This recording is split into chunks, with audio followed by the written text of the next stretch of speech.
अरे लोग अजनबी थे, नए नए चेहरे थे जिनको कभी देखा नहीं, तो वो बच्चा ना डरने लगा।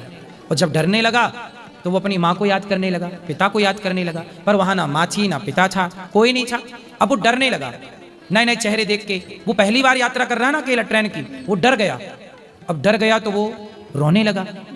अब उसे लगने लगा कि मैं माँ से क्यों दूर हो गया, माँ कब मिलेगी। अगला ही स्टेशन था, लेकिन वो इतनी लंबी यात्रा उसे लगने लगी कि कब पहुंचूंगा। तब उसे याद आया कि माँ ने एक पर्ची लिखी थी, और पर्ची मैं कहा था माँ ने कि जब ज़्यादा संकट आए तो खोल के देखना। तो लड़के ने पर्ची खोली कि माँ ने क्या लिखा था, मैं डर गया हूँ, मैं कष्ट में हूँ। पर्ची में लिखा था, बेटा तुम चिंता ना करो, तुम अकेले जा रहे थे तो मुझे लगा कि तुम डर जाओगे, इसलिए पीछे वाले डिब्बा में मैं भी बैठी हूँ, तुम्हारी माँ, चिंता ना करना। और जब उसने ये बात सुनी, पहले सुनो पूरी बात, अभी पूरी नहीं हुई। जब उसने पूरी जब जब जब उसने पर्ची पढ़ी तो अब उसका डर हो गया खत्म। डर क्या हो गया?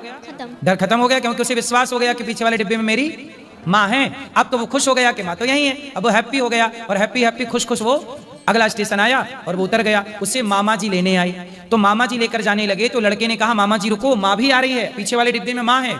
तब मामा ने कहा कि कोई माँ नहीं है तुम्हारी यहाँ पे, माँ तो घर पे ही है। तो बोले पर्ची में तो लिखा था। तो माँ को फोन लगाया कि माँ आप तो हो नहीं यहाँ और आपने पर्ची में लिखा था। तब माँ ने कहा कि बेटा यदि पर्ची में मैं ये ना लिखती कि मैं नहीं हूं तो तुम और डर जाते।